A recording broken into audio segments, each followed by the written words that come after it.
صحابہ نے کچھ نہیں کیا. حضرت عمر نے فرمایا حسبنا کتاب اللہ غلب علیہ الوجع, اور حضرت عمر رضی اللہ تعالیٰ عنہ پیچھے ہٹ گئے.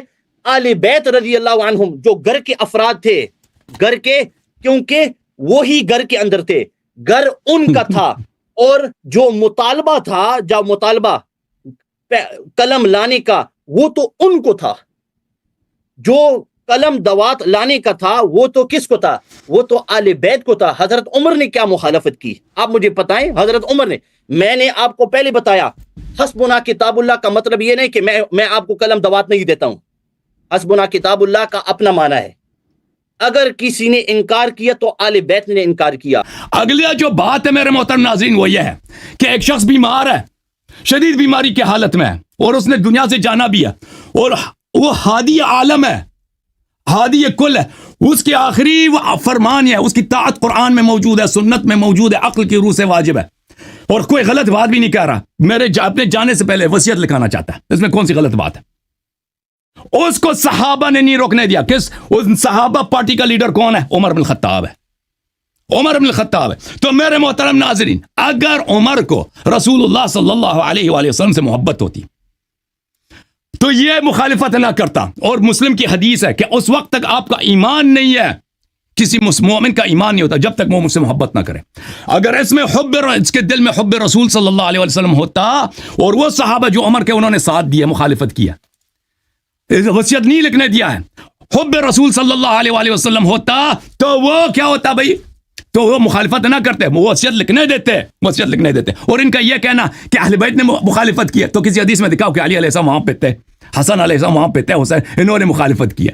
وہ تو میں نے دیکھا بیت سے کیا مراد ہے. بیت سے مراد بیت عائشہ ہے, تم خود کہتے ہو. اہل بیت وہ کمرے میں جو حاضر موجود افراد ہیں, ٹھیک ہے نا, اس میں کوئی ایسی نہیں کہ اس میں مراد کون ہے؟ اہل بیت طاہرین علیہم الصلوۃ والسلام مراد ہے. وہ تم الفاظ سے لوگوں کو بیوقوف بنانے کی کوشش کر رہے ہو. اچھا, اس مسئلے میں یہ کہتے ہیں کہ اہل بیت نے آپس میں اختلاف کیا.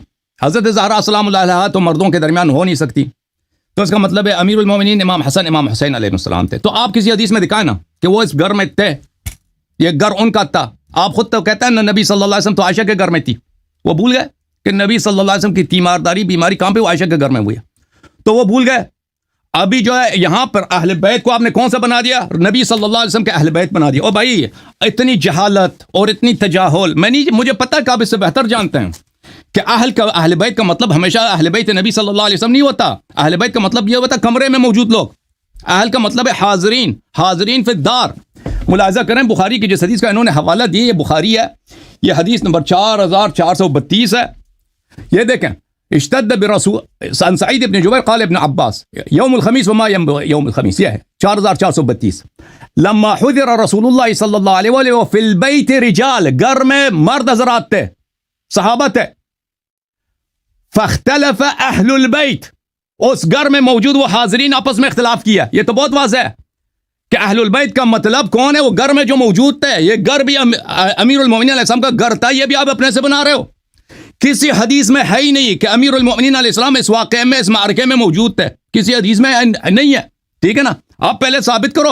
عمر کا ثابت ہونا تو ثابت ہے. بیت کا ہمیشہ امیر المومنین علیہ السلام کا بیت نبوت مراد نہیں ہوتا. آپ خود کہتے ہو کہ نبی صلی اللہ علیہ وسلم کی تیمارداری عائشہ کے گھر ہوئی ہے. آپ نے بنا دیا فاختلف اہل البیت کہ امام حسن علیہ السلام نے امیر المومنین علیہ السلام کے ساتھ مخالفت کی ہے. یہ بہت ہی جھوٹی بات ہے, بہت ہی غلط بات ہے.